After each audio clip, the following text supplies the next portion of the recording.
Hello, everybody. This is Lew and Dan on your left, and he's going to read some articles, or an article about the Trinity origins, and that's going to be also contained in the book Fossilized Customs. Hello, Dan. How you doing, Lou? I'm fine. Well, that's good. That's good.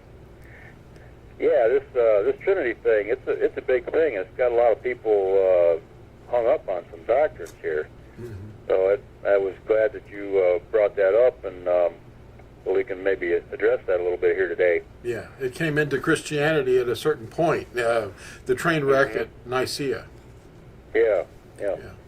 Well, I was looking through Fossilized Customs, and I ran across here on page 171, and the question you wrote is Yahuwah a Trinity? Well, is Yahuwah one, or does he present himself as whatever he wills to? I will be who I will be. That's Ahaya, Asher, Ahaya in Hebrew. That makes us stop and wonder about all that he's capable of becoming. Yahuwah is not a man, but is spirit. He's not a committee, nor is he a multiple personality. The manifestation of his name has appeared to us in various ways and forms. And if you can see Hebrews 1 for that. In these last days, he came in the appearance of human flesh as our deliverer, an atoning offering once for all. His name reflects deliverance. As our healer, he's known as Yahuwah Rapha. As our creator, Yahuwah Elohim. As our shepherd, Yahuwah Roi. As a man of war, Yahuwah Sabaoth. As provider, Yahuwah Yireh. And as our prevailer, or banner, Yahuwah Nisi. As our deliverer, Yahusha. Yahuwah, I am your deliverer. Now the Shema tells us, and the word Shema means hear. Hear, O Yesharo, Yahuwah our Elohim. Yahuwah is one. Love Yahuwah, your Elohim, with all your heart, and with all your soul, and with all your strength. These commandments that I give you today are to be upon your hearts. Impress them on your children. Talk about them when you sit at home, and when you walk along the road, and when you lie down, and when you get up. Tie them as symbols on your hands, and bind them on your foreheads. Write them on the door frames of your houses and on your gates. So the words Ahaya, Asher, Ahaya mean I will be whom I will be. The four vowels of the name have been transliterated as Jehovah, Yahuwah, Yahuwah, Yahuwah, Yahweh, and in the Greek, I-A-U-E and I-A-O-U-E, etc. The name, or this name, means all three of the following. I was, I am, and I will be. I am the Aleph and the Tah, says the sovereign Yahuwah, who is, who was, and who is to come, the Almighty. In other words, Shaddai. Revelation 1:8, the speaker was Yahusha, speaking to Yehukanan, or John, on the isle of Patmos. Men who interpret the writings with their own preconceived ideas can put a spin on them, making them seem to say things they don't say. They will admit that Moshe and Daniel didn't think there was a Trinity, but they claim there was a progressive revelation later on. If there were a Trinity, then surely there would have been a great deal of explanation given in the writings, because it goes against everything the Scriptures ever taught. We can't have monotheism and Trinitarianism. It can't happen. I am Yahuwah, that is my name. Yashayahu, or Isaiah 42:8. I am the first, I am the last. Apart from me, there is no Elohim. That's Isaiah 44:6. Is there any Elohim besides me? 44:8. I am Elohim, there is no other. I am Elohim, and there is none like me. 46:9. Before me, no Elohim was formed, nor will there be one after me.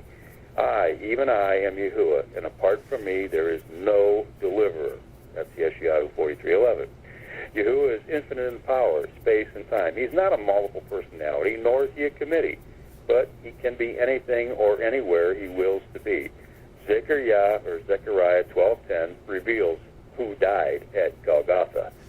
They will look upon me, the one they have pierced, and they will mourn for him as one mourns for an only child, and grieve bitterly for him as one grieves for a firstborn son. Now there's trinities worldwide, and they're all from pagan influence. Now, I'm going to stop there, but if you want to further follow this in Fossilized Customs, it goes on with quite a bit more information about all the different foundations for this Trinity doctrine. But I thought that was pretty good right there. It kind of sums it up quite well. And then your article, too, I thought that was really good, how you pointed out a lot of these same things here. And would you want to comment on the article you wrote, Lou? Yes, something new popped in my head that wasn't really new. I'd thought about it for years. But how did this reincarnation thing come into play in Hinduism and all these other religions from the East? And it occurred to me that it is all connected. And I saw this this movie being displayed on advertisements. It's called The Revenant, and it's I looked up the definition that they intended for this revenant, and it apparently is someone who reappears after they've died, and they remember events from a past life. And I don't know. I haven't seen the movie, of course. It's brand new. But then I related that to... You brought up that word, though. Yeah, I brought up the word revenant. And that made me rethink the ideas about reincarnation and trinities and the connection between them. And and what you're about to read is going to explain that. Yeah. Okay. I can read this here, the article that you sent me. It has the Shema in it starting out, but I already read that, so I'm going to start a little further into it here. The counsel that we always need to remember is always stand on the truth. The Trinity is not a teaching found in the writings of truth, but it is found in every pagan culture. Trinitarian ideas originate from Babel and linked to reincarnation. So we have Nimrod. Well, a revenant? Nimrod was killed and then believed to be the sun reborn on that winter solstice as Tammuz. The rebirth of the sun was associated with Nimrod, who became a type of revenant, in other words, a person returning from the dead, possessing the consciousness of a former life. That sounds like reincarnation. This produced the triune doctrine involving three, Nimrod, Semiramis, and Tammuz. Trinitarianism is one of those weak and miserable principles based on pagan fertility practices Paul had alluded to at Galatians 4:9. The worship of the host of heaven, which is also known as astrology, hides in birthday rituals stemming from the ancestor worship Hinduism. Astrology leads to beliefs in other myths like reincarnation. The hour, the month, the day of their birth assigns them a zodiac sign. Horoscope. That comes from two different words. Horo and scopos means hour watchers. I remember that. All sun worship deities were believed to have been born at the winter solstice, and the name of the king of Babel, Nimrod, was babbled and took the forms of these different deities. I can't pronounce them because if we remember Exodus 23:13, we're not to allow the names of foreign mighty ones to be heard on our lips. The Hindu Trinity, Brahma, Vishnu, and Shiva, came from India to the Middle East around 200 BCE from the ancient trade route known as the Silk Road. Sun worship and its trinities dominated the Greek, Egyptian, Celtic, Mandaean, Indian, and Roman cultures. All solar deities are false Nimrod revenants. He was the first mighty one of heathen myth. He was becoming all these names. And he was worshipped as each culture's sun deity. The myth of Santa is the modern-day version of Nimrod. Babel's Trinity pattern was inherited with familiar pagan symbols, in other words, crosses and steeples, pillars. Constantine's edict of 321 mentions the day of the sun is a day of rest to honor Sol Invictus, the unconquerable sun, basically. Every pagan custom became adopted and mixed into his Christianity. Deuteronomy 6 declares the greatest instruction. Yahuwah is one. Jacob, or they call him James, 2:19. you believe that Elohim is one. Well, good for you. Even the demons believe this and tremble. Trinities are lies, plain and simple. Show us the Father, said Philip. Well, Yahushua said, he who has seen me has seen the Father. That's at Yehukanan 14. No one knows who the Father is except the Son, and those to whom he reveals. Matthew 11:27.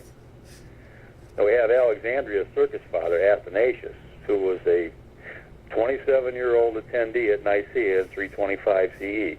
Well, he asserted that salvation requires the belief in one God in three persons. That's definitely right from Catholicism. This dogma is essential to be a Catholic. It's not a teaching from the Word of Truth. Babel's witchcraft spread itself with halos, three-faced statues, six-armed images, steeples, domes, and a variety of fertility and solar symbols. Sophists bring up an idea, and then texts are hunted down, in other words, proof texting, with the intent to deceive. This process is called eisegesis. Now, the school of Alexandria transformed sun worship in this way so the masses would relate to it readily.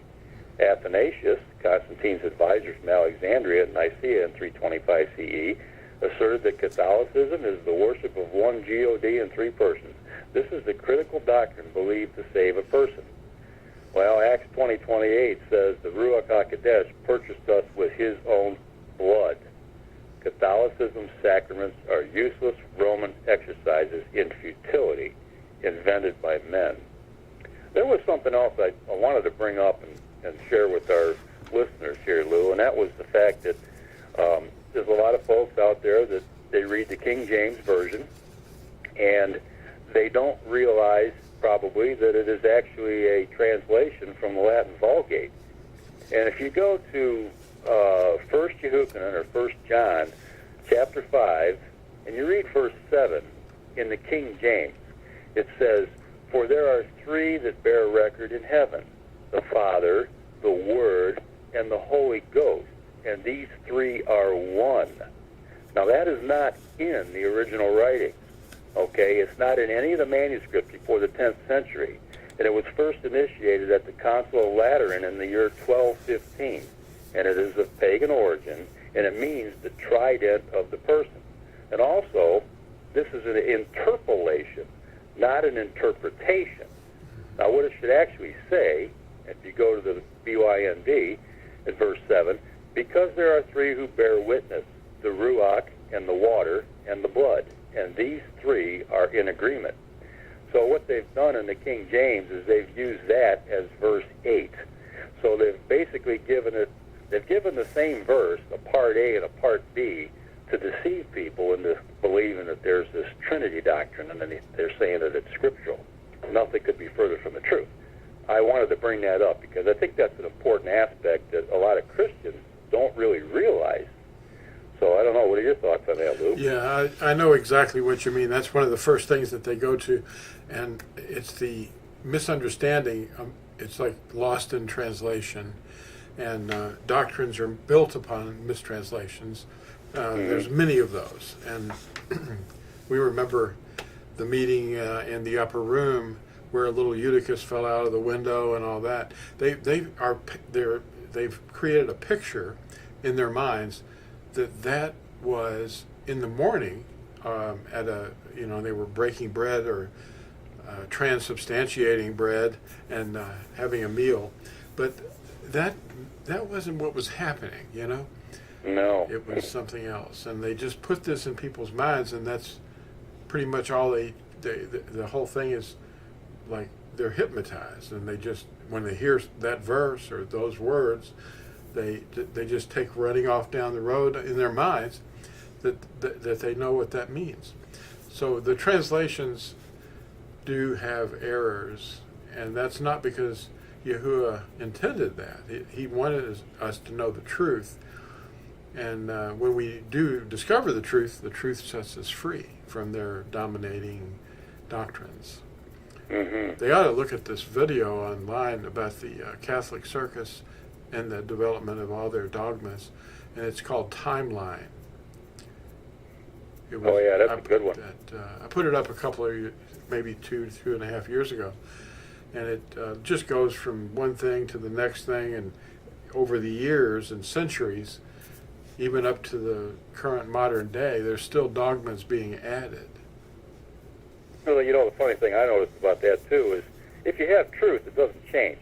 But when they have dogmas, first they believe in it, well, then they drop it, Yeah. and then they get back to it. So it's like, what is that? You know, Yeah. what's that about? Wow. Yeah, that's it's all basically their misunderstanding because they don't have Yahushua's spirit, and we know that because the one who says I know him, but does not obey his commandments, is a liar, and the theologians are standing up there saying, yes, I know him, and let me teach you, and they're being taught by people that don't even know him. Well, one of the big things too, as you mentioned in some of our previous talks, back in 2008, the Catholic Circus passed a papal bull stating that it was against their dogma, their rules, to use the name Yahuwah in any type of worship or prayer or hymn or anything like that. So if you don't have the name, okay, the name we found out is the key of understanding. If you don't have the name, you're not going to understand the word. Proverbs 30, verse 4. That's right. Yep. Yeah. The covenant stone, the gate stone down in Los Lunas, has the name in several places, and to just expunge the name and put in a translation that would mean the adversary, you know, B-E-L or B-A-A-L, which is translated from the Hebrew into the Greek as Kyrios and into the Latin as Dominus, and then into the King James Version, because they were using the Latin Vulgate, Dominus transforms into Lord. And that's, a lot of the viewers here may know that from watching videos and understanding, but a lot of viewers in the future are not going to know this, and so I just wanted to bring that out. But we're not worshiping the sky deity or the storm deity of the Canaanites. No, that was what the controversy was at Mount Carmel. Yeah, at Mount Carmel, there it is. Mount Carmel, and that's 2 Kings chapter, or 1 Kings chapter 18, I believe. I believe it. Yeah, I believe it is. Yeah. Well, you know, that's happening again at Mount Carmel experience here. You got people running into steeples calling on the Lord, you know, and thinking that they're calling on our Creator when in reality and truth they're not. And you know, the name is being revealed around the world, and you're hearing a little bit more here and here, small pockets, small groups that are saying the name, and that's a good thing, and it also tells us where we are in the stream of time. Yeah, we're at the end of the last days, really. The things that are about to happen are going to happen rapidly. Oh, yeah. Yeah, and it's going to be horrifying, and we won't be able to tell people over the internet because there will be no internet. That's right. Yep. Use your time wisely. Yeah, learn those commandments, learn his name, and get busy. Start becoming a useful vessel so that other people will hear, and you don't just keep this to yourself. That's right. That's what we're doing. We're trying to wake people up and tell them the truth. And we enjoy doing that. Oh, yeah, it's exciting. Yeah. To know that you have the truth, and Yahushua is empowering us to know and to teach his word and his name. Well, we have to, also keep in mind too that, when we teach people, when we point out the truth, we do it in love, and remember that Yahushua didn't use a sledgehammer and beat anybody over the head with doctrines. That's right. He invited them to follow him. Come, follow me. Yeah.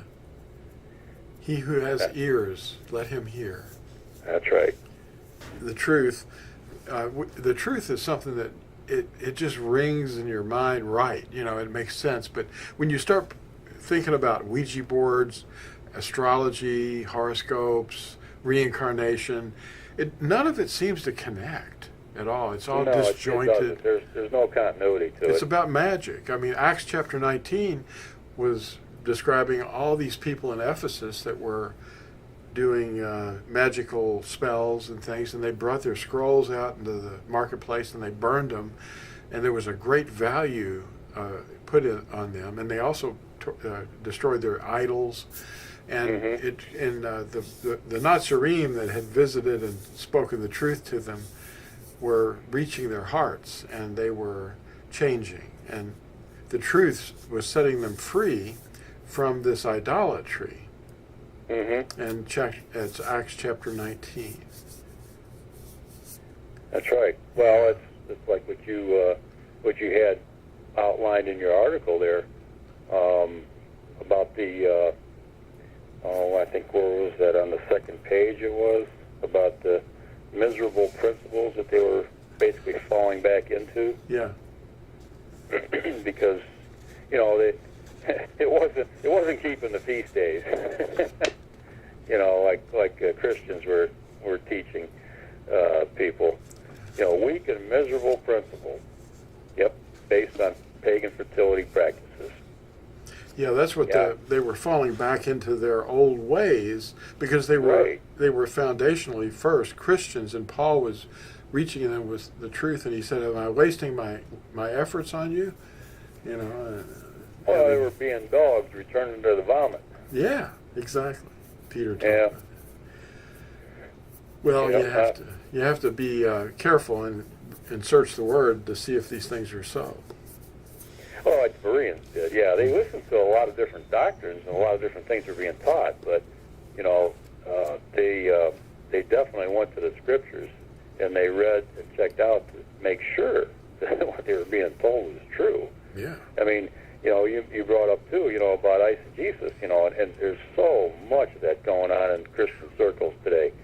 They take a preconceived idea and then they look for Scripture to support it, and it's a house of cards. It's just not going to work. And it's, the proof texting and all that stuff. And that's one of the reasons that there's so many different circuses out there all reading the same book. And it just, there's no truth there. Yeah, and there's a lot of that circuses, was but no a truth. good point that you brought up in that article. Yeah, there was a place, it's regarding the festivals. They're coming upon us. In Deuteronomy 4, I believe, it talks about when these words come upon you in the end times, in the last days. In all the places where I scattered you, you will hear the word and do the word, and in the place where you're scattered. And then that's going to change the generation in that realm, wherever it is, just before he comes back. And that's what's happening. Everywhere in the world, there's people hearing it. In New Zealand, Australia, Britain, all the English-speaking countries. Well, that's the idea behind that scripture that says, and this is for a generation yet to be created. That they might call on the name. Exactly. That's why it's written. It says so. This is written. That's right. Anyway, the festivals are becoming apparent, and they're not just for the Jews, they're for all the tribes, and he's restoring the understanding of that they're a redemption plan, and it's about him. It's not about our conduct, it's about us recognizing the appointments. And it's interesting because in one place we read in Nehemiah, or Nehemiah, chapter 8, I think it's around verse 17, or 19, 17 through 19.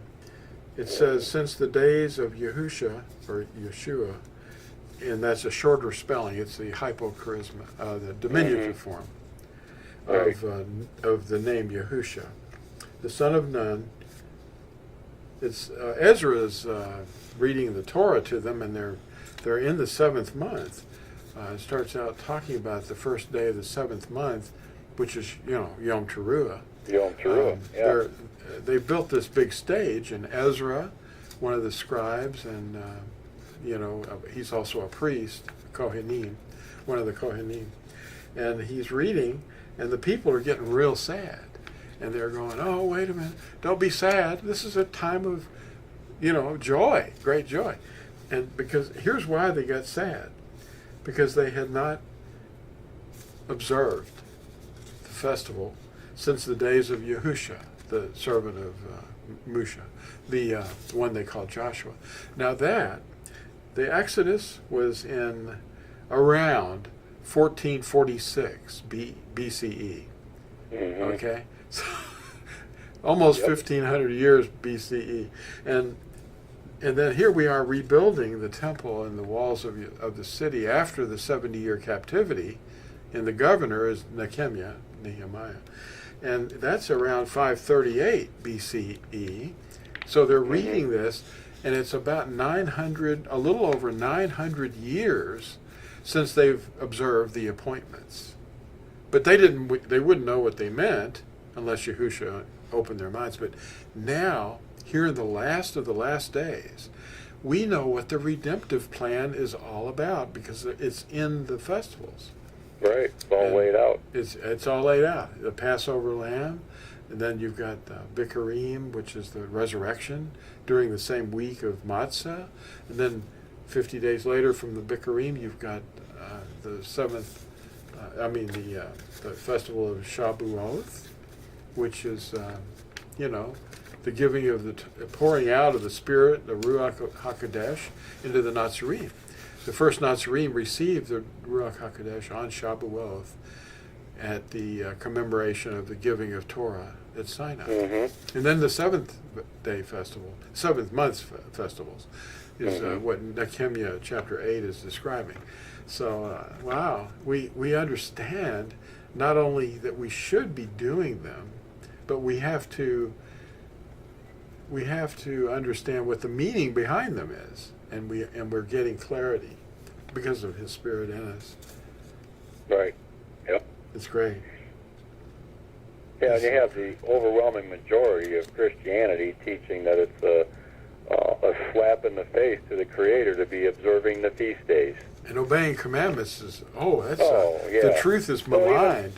Even the few small groups out there that are teaching to be observant of the commandments. There's a couple that I can think of, but they basically disregard the festivals, and some of them, they just kind of don't really see the importance of it. But the other ones are denying them vehemently. Yeah. And that's a travesty right there. Yeah. And their idea of this gospel, if you will, is that some guy named Christ was nailed on a cross, back in 34 A.D. That's the gospel. And that's not the gospel. That's not the Besorah. No. Okay? It's part of it, but it's not the Besorah. It's not the good news. The good news is everything that he went through when he was here to work out the plan of redemption and restoration. It's a restoration of all things. It's coming. Yeah. Removing the name allowed the adversary to teach the masses, the wrong name, basically ascribing the things that Yahusha did to someone else, probably the adversary. But Yahusha said it was a matter of leaven. If a little bit of leaven, which is error and men's teachings, leavens the whole lump. In other words, the whole world is in the power of the adversary because they're all sitting there going, hey, where's the sacraments? I've got to get at them. But sacramentum is the origin of the word sacrament, and it was the oath of a Roman soldier to Caesar. That's what the word comes from. And the sacraments kept being added. If you watch that video that I put up called Timeline, it gives you the year and the century that each dogma appeared. That's right. Yeah. Yep. Yeah, pretty interesting stuff. Yeah. Well, I think if folks out there, if they can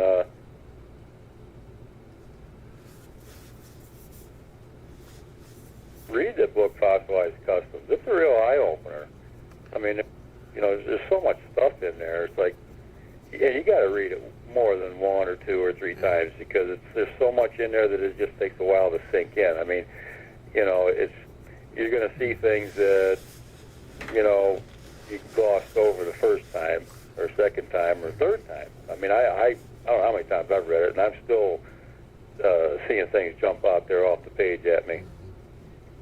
But, you know, I know definitely that was an inspired work by Yahusha. It was the reason he created me.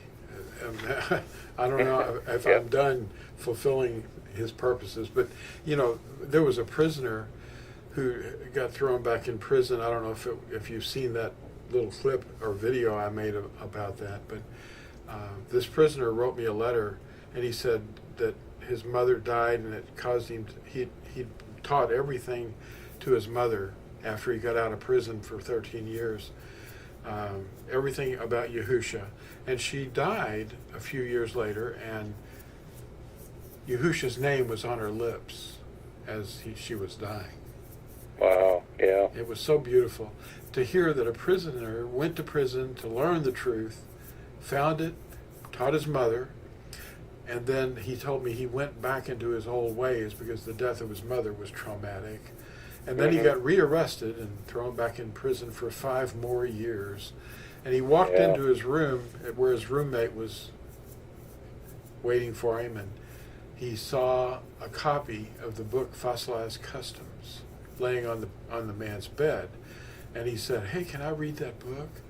And because that's the book that got him, and in the first place. Yeah. And he was desiring to have a copy of it, but his roommate said, "No, you can have that book. That guy's crazy.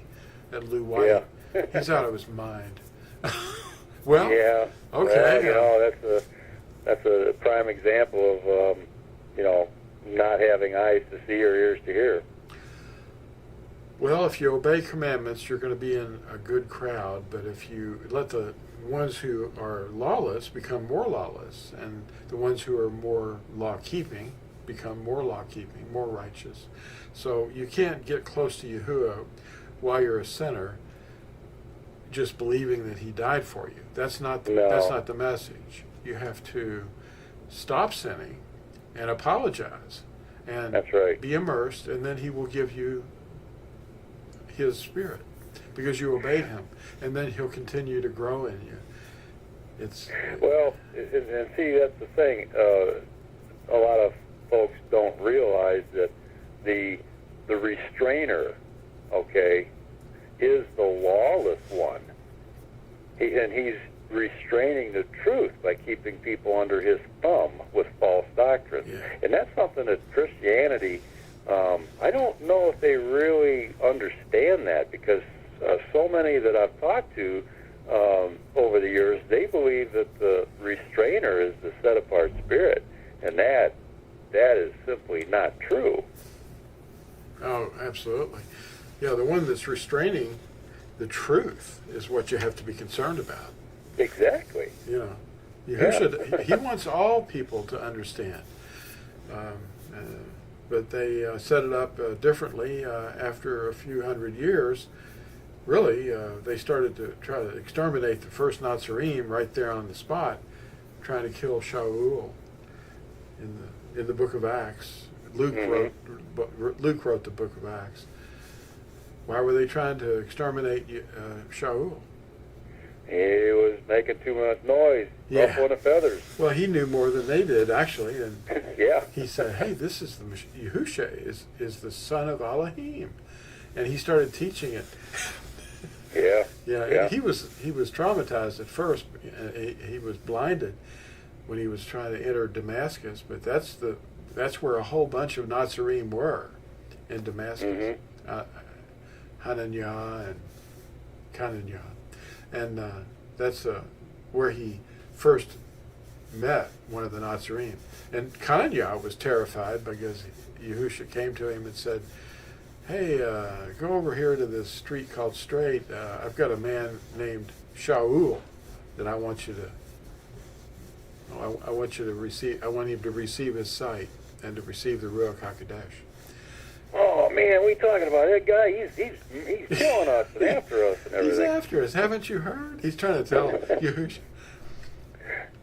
He's a chosen vessel of mine. Yeah. Well, I bet you Shaul experienced some real cognitive dissonance. Oh, yeah. Cognitive dissonance. Yeah. That's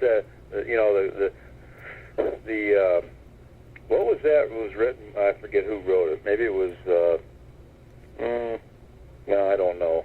I can't think of his name. But anyways, the truth's initial commotion is directly proportionate to how deeply the lie was believed. Yeah, that's Dresden. Dresden James. James. That's who it was. Yeah. Yep. Mm-hmm. And that's true because, you tell people the truth and, I can't be. Yeah, you're nuts, Yeah. And then they think about it for a while and it just makes them, it just messes with them. And it bothers them. And they may not say anything to you, but it just messes up their thinking. And then over time, if they're actually, seeking truth or they care enough about it, then it sort of sinks in. And they do whatever they can to make that brain buzzing go away. Yeah, that pain, the dissonance, the horrible conflicts with what they believe and what's reality. Yeah. It's a conflict between reality and the imaginary cartoon world that the pastors have been putting in their head. Right. And Catholics use stained glass windows. Reality and our perception of reality. Yeah. Two different things. Mm-hmm. Yeah, the Catholic circus, which I spent my first 18 years inside and was taught by these people, I had all kinds of weird Nimrod ideas about praying to the dead, necromancy. Oh, yeah. It's just mind control, Yeah, I did too. I had the same thing. Yeah. It's really good to get out of that nonsense. Yeah. Well, you really don't know what to do or where to go unless someone is sent to you, and then you can speak the name Yahusha, and they'll say, well, who's Yahusha? I have Christian pastors on YouTube that I leave comments on, and I'm kind with them. I'm not, telling them that, they're damned or anything. I'm just saying, well, have you thought of this? And kindly. And then I usually always use the name Yahusha, and they ask me, who's Yahusha? They don't even know. Right. Yeah.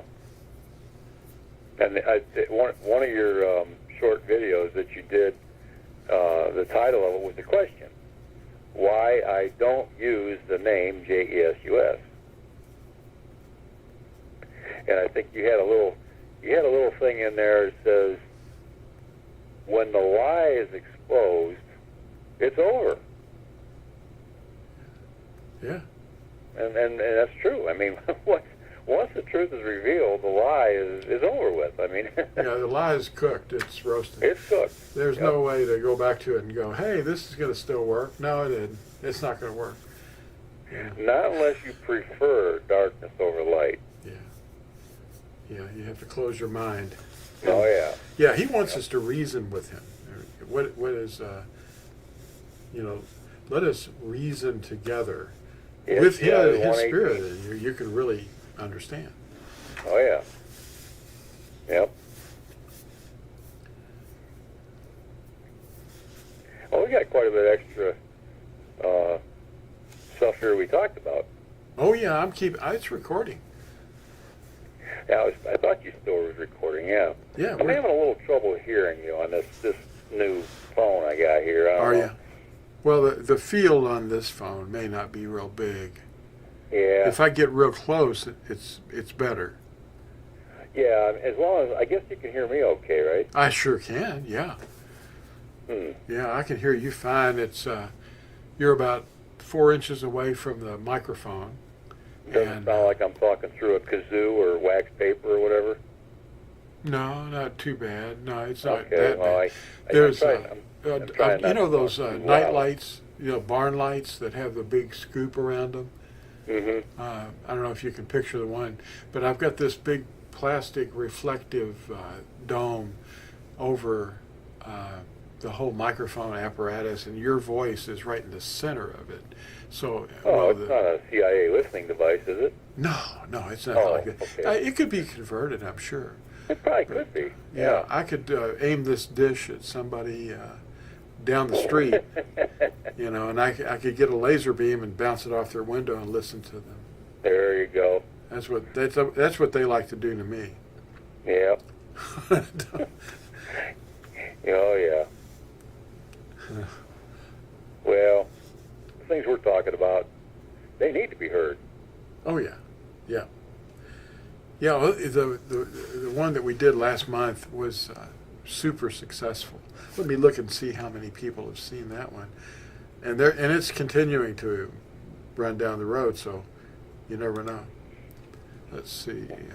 Well, that's good. Yeah. People are leaving lots of comments on it. We must have gotten their attention.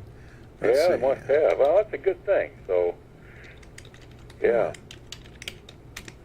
Let's see. Huh. Well, okay, here we go. I have to find the channel first, and then. So, what's been going on with your life in general? Are you still taking care of your mom? Oh, yeah. Yeah, we're still doing that, taking turns.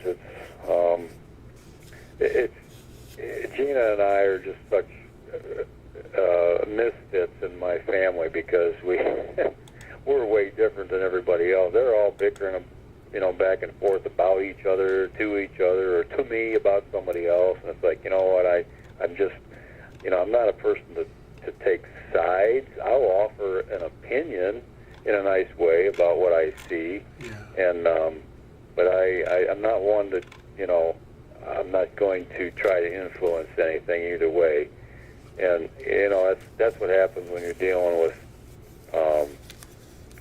people who are very stuck in their religion and their ways. There's no flexibility there, and it's like trying to push a chain. Yeah.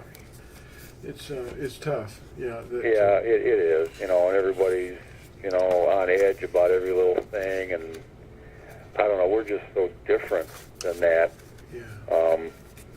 I don't know. You just want to sort of withdraw from it, but you still got to be part of it. I mean, Yeah. commandment number 5: respect your father and your mother. There you go. Yeah. So Because you never know what's going to happen with the person. right. You don't know, and even if they don't react, Yeah. the words that are being dropped on their ears, Yeah. they have an effect, whether we know it or not. And the spiritual realm is like super active in my mom's house. I mean, you can almost see the activity seeping through the walls over there.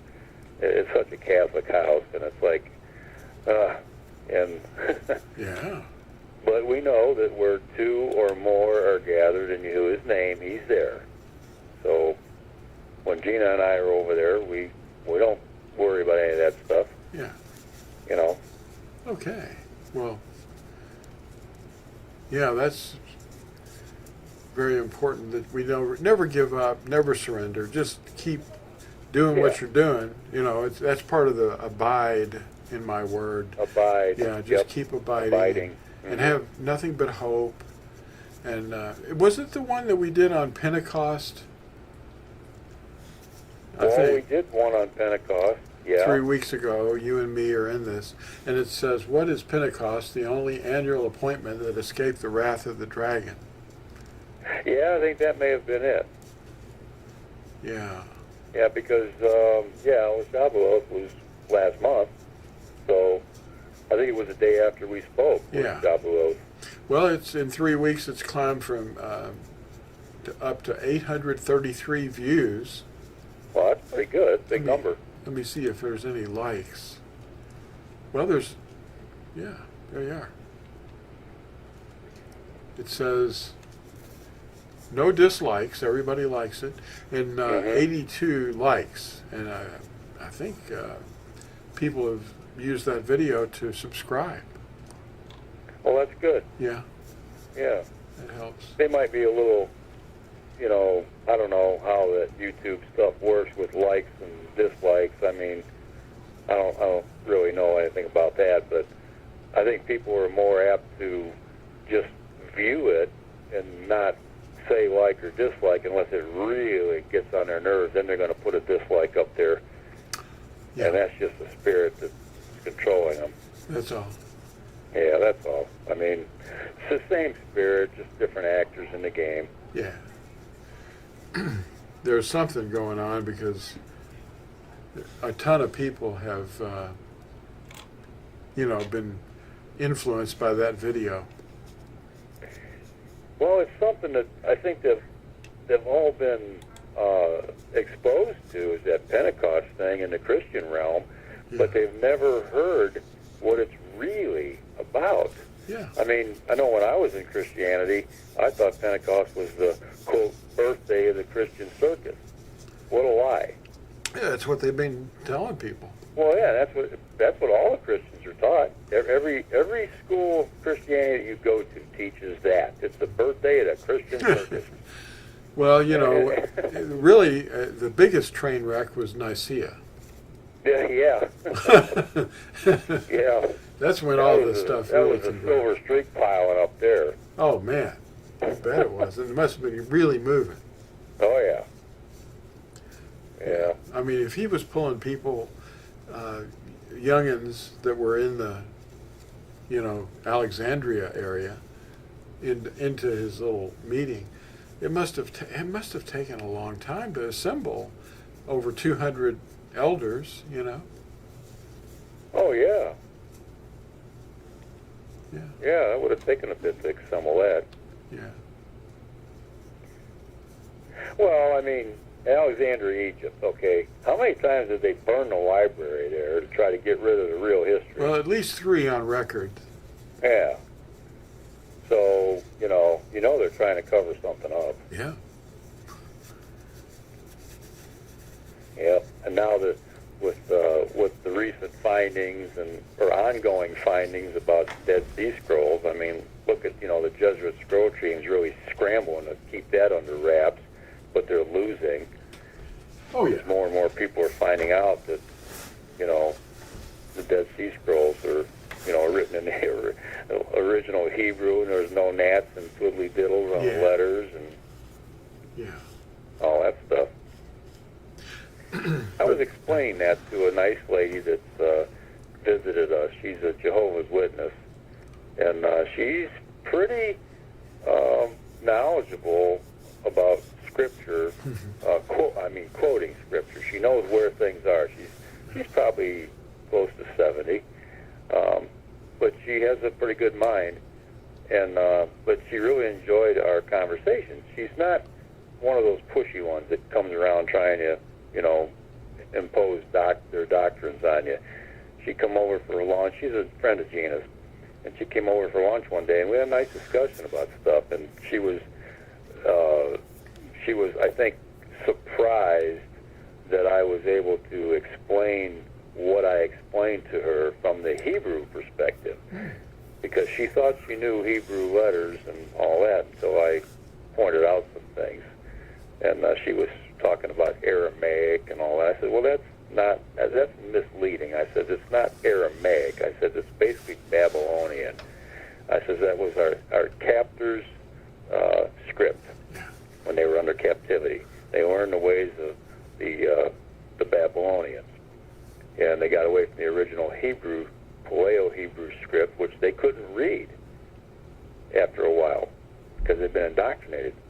So I explained to her the difference between the original and then the Babylonian, or the square script, or flame letters, like some of them call it.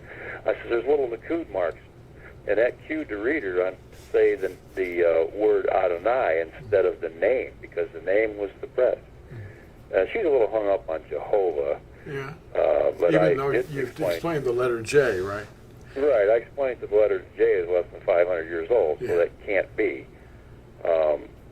But she's a little hung up on that. But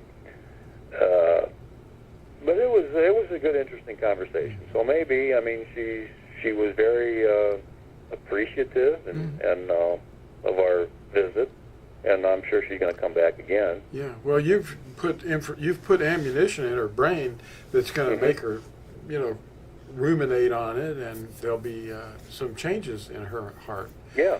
Yeah. But I was going to mention, this is something to just be aware of when we talk to people who resist obedience. It's not ever going to be good if they stay like that. But one of the things that we have to kind of step lightly around these people's hearts, and to be tender-hearted towards them, is because what I mentioned earlier in this video recording about it had been over 900 years since the returning Yahudim to Jerusalem to rebuild the walls and the temple, funded by the guy that sent them. It was pretty cool. But anyway, the fact that they'd been without the festivals for so long means that Daniel did not observe the festivals. Yeah. Because how could he? Right. If it wasn't, something that he had access to know. See, the Torah was kind of here and there. It just discovered when they got back. When they came back to Jerusalem, they found a copy. And that means that maybe Daniel didn't have all of it, He may not have. Yeah. And then you've got to consider Zechariah. He was there with the returning Israelites, the returning Yahudim. And he's listed in Nehemiah chapter 8, I think. And he didn't keep, even the prophet that wrote about Sukkoth in chapter 14 didn't keep it. He didn't observe Sukkoth. It's apparent that this is critical for for us to be gentle with people and not condemning or judgmental because they don't keep it at the right time. It should be a great effort put forth to keep it at the right time. But a lot of people are dismissing people and tell them they're not going to make it because you're not keeping it on the right day. Well, how about those 900 plus years that all the people of Yahuwah didn't do anything? That's right. Yeah. Yeah. So we have to be careful that we don't feel that stuff in our hearts and condemn each other. And I mean, they're doing their best. Well, the important aspect of that, there's basically, you can look at it two ways, to be in captivity. You can be in captivity physically, where you don't have access to reading material or you can't do what you would normally be able to do if you were free. But on the spiritual aspect of it, what about the strongholds, the mental strongholds? That is mental captivity. And that's put there by the enemy of soul. And that's not necessarily your doing. It's a matter of, you feel comfortable with it after a while because it becomes the norm for you. And when you wake someone up out of that or you set them free from that, however you go about doing that, it can be a real shock. And, I know we've talked about that before, but that's exactly why it's important to be, gentle when explaining these things to people because they don't know and they don't know that they don't know. That's right. I always happen to say that, but it can be it can be too much of an eye opener too soon, and people can shut down. So it's just a way we have to always keep that in mind. And I always make it a point. I know when I'm talking to Christians, it's like we don't observe the feast days thinking that's going to save us. Okay, we don't observe the commandments thinking that's going to save us. And this is something that I've gathered reading these newsletters from these other Christian offshoot groups out.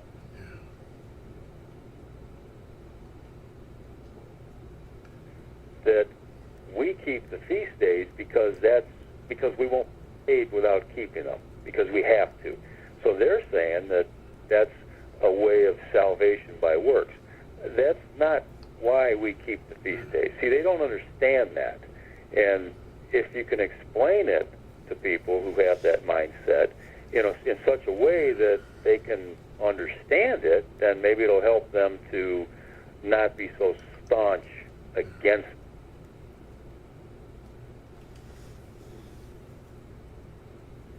Okay, we want to be in the covenant, a covenant relationship with them.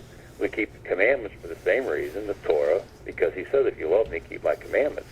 But, the Sabbath isn't just the seventh day of the week that he's talking about. Okay, the Sabbaths also include the high Sabbaths, which are the appointed times. So, no, keeping them is not going to save us, but it's almost like a catch-22. When you know the truth, okay, and you don't observe it, then you're held accountable for it. But the truth has to be settled in a person's mind. They have to be not only convinced, but they have to be convicted, okay? And then once they act on that, or choose not to act on that, that's going to be the determining factor on whether or not they are basically blaspheming, okay, the set-apart spirit. Yeah, the doers of the word will be declared right. That's right. Yeah. And that's why we can't judge anyone, because we don't know what's going on inside their mind. Yeah. We have a righteous judge. He knows their hearts, and he knows where That's they're right. going to be, and he's going to complete the work that he's started in them. So we can't look at them as incomplete, or ourselves, and say, from maybe a slightly advanced place in the race, and say, wow, you're not going to make it. Well, we can't be saying that. We have to we're encouragers. That's what we are. Come on, you can do it. You don't understand it right now. But a lot of the prophets wrote things down that they didn't understand. They had belief, and that was, I don't know how this is going to work, but I don't even know what I'm saying, but I'm writing it down because I was told to. Right. Yeah. So Yep. It's, Hebrews chapter 11, Oh, yeah. Yep. There was a scripture that I ran across this morning when I was paging through the writings, and I don't remember where it was, but it had to do with in the house, meaning the body. In the house there are many vessels, and some are like useful vessels, and some are unuseful. Yeah, they're vessels. just for show. Yeah. Yeah, but in any event, they are still all vessels in the house.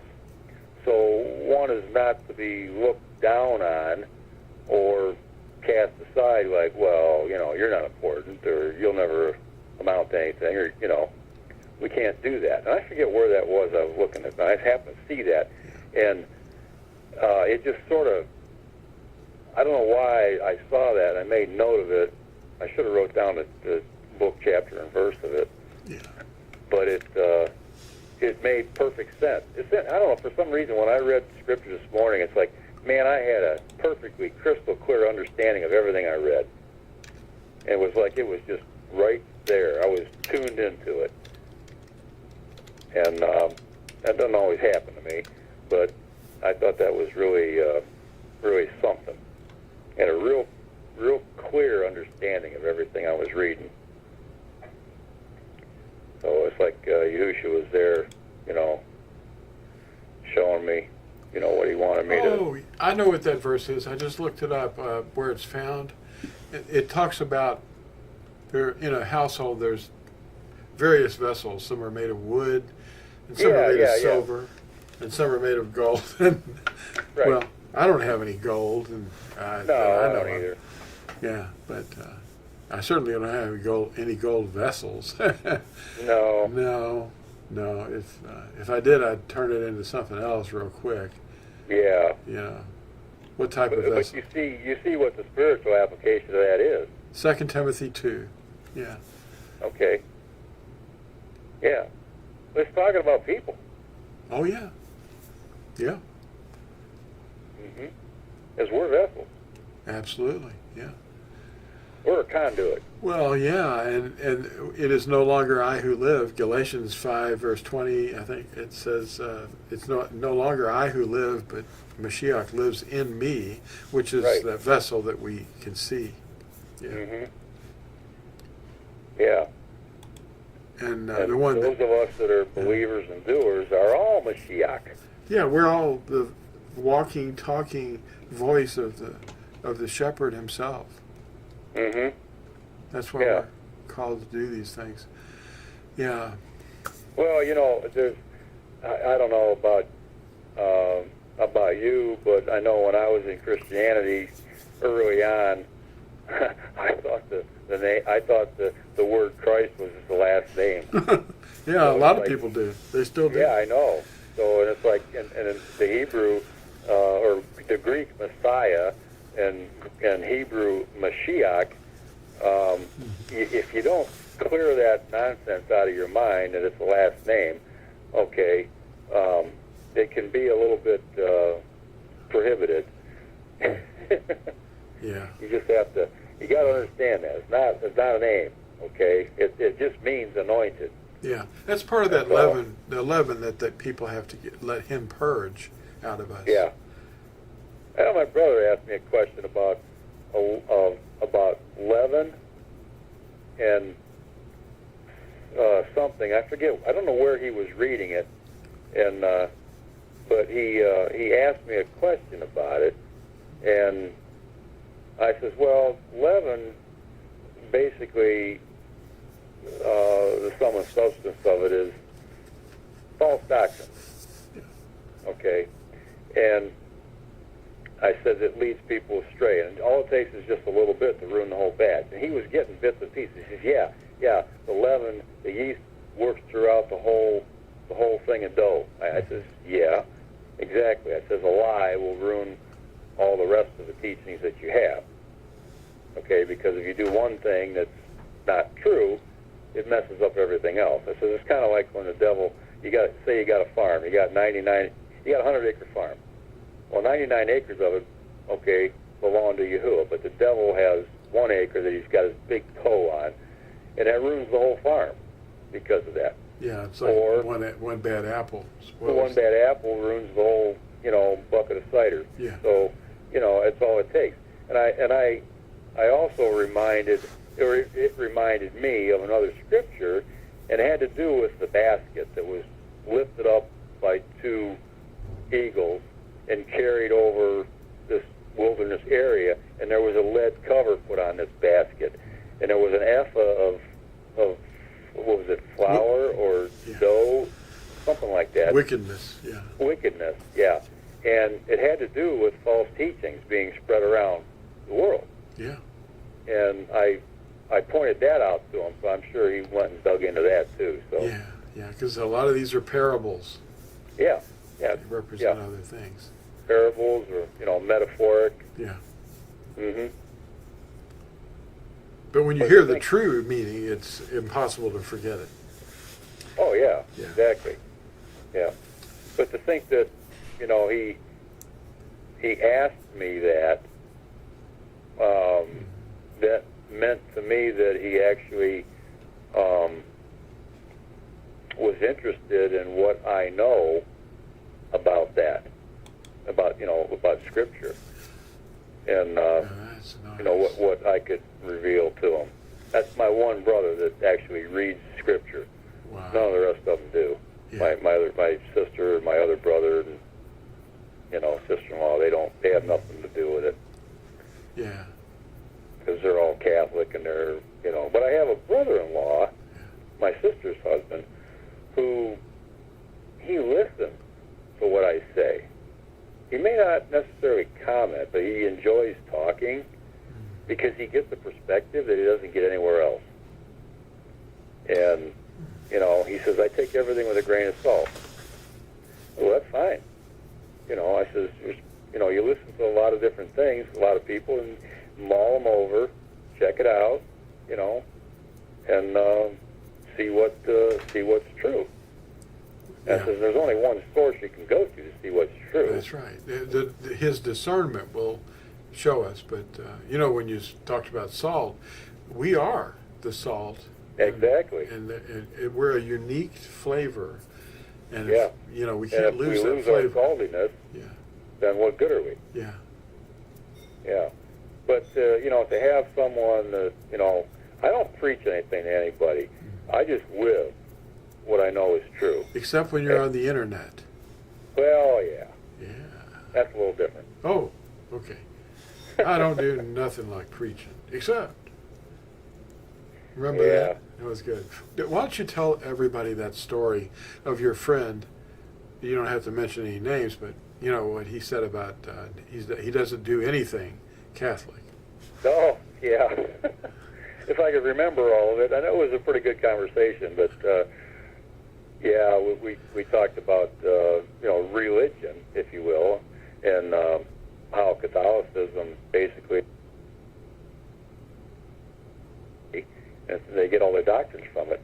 And he says, "Oh, I don't do anything Catholic." And I says, "Okay, well," I says, "that's good." I says, "Other than Sunday, or you know, the Bunny Rabbit Festival, communion, Yeah. you know, how about the Trinity belief? Okay, you know, the holidays basically. Other than those, you don't do anything Catholic." Yeah. And Well, there it is. he just didn't really know what to say. Yeah. It was it went a lot different than that, but I'm just trying to recall Yeah, it. and I think you were walking along a car, and he was closing the back trunk, and that's where you went. Oh, Yeah, I boy. believe. Yeah, that think seems. that's, Yeah, It looks like that he's seems doing to- everything Catholic now. yeah. And I was smiling about it the whole time I said it, you know. And he's watching me, you know, and it's like, man, you know, guy's getting me every time here. Yeah. Well, you know, you might not pray to the dead with rosaries like Hindus do and Buddhists. No, he didn't do that. No. Yeah, he didn't do that, but pretty much everything else. Oh, wait a minute. One other thing. He doesn't pray to the dead people, of course. He does go to steeples. Yeah. Yeah. I was hearing a steeple somewhere nearby. I was outside yesterday, and I heard this big dong. You know, I went, wow, I know what that is. And, you know, it was one of those places, you know. Oh yeah. Yeah. Calling to Vespers. Yes. Mhm. Calling the people to prayers. Yeah. Yeah. Well, that fellow that had that experience, we've become pretty good friends, and he really respects what I'm able to teach him, you know, but it's because it's not me, it's Yahusha speaking to him through me. Yeah, we can't do anything without him. And he knows that, and he always looks forward to our conversations, and it's always something that he was like mulling over during the week or something he needs to hear, and he just doesn't really realize it until we have our discussion. And it always that point, and that's a good thing. You always learn something, and because I ask a lot of questions, you know, well, what do you think about that, you know, and he'll ask me questions, and I says, well, okay, but what about that, or what about this? You go, I never thought about that. Well, that's just a little more encompassing there. It's all about perspective, and whose perspective you have. Yeah. And but yeah, it's kind of a cool thing. I enjoy it. Yeah. Well, people call me, and there was a gentleman this morning that called me. It was really pleasant to hear him. He was saying, I can't find anybody who believes the truth. And because, he's reading Scripture with comprehension. He's been, exposed to the true name, and he's guarding the commandments, and he loves what he's been doing. And he's just so lonely, Oh, yeah. And, but then when we get together with somebody, maybe 2 or 3 other people, they've still got their minds are still controlled to some extent by some of the Christianese or that slips out of them, and they say, "Oh, I'm sorry, I just said the thing. I shouldn't have said that." Yeah. But we're all works in progress. He's not going to ignore us. He never left us. He said, "I'm not going to leave you orphans. The world's not going to see me, but you will see me." Yeah. And, I'm not going anywhere. Mm-hmm. But then that's because he's living in us, and Right. that's not being taught very widely. His name is in us. That's what it is.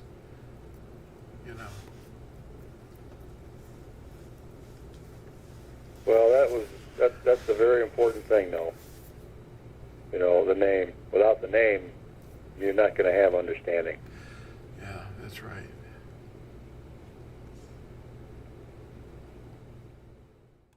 Well, thank you, Dan. That was wonderful of you to read those that article and the Shema, and I'll keep the recording going just in case we have something else going on. Well, thank everyone for watching, and remember to like and subscribe, and come see us in the next video.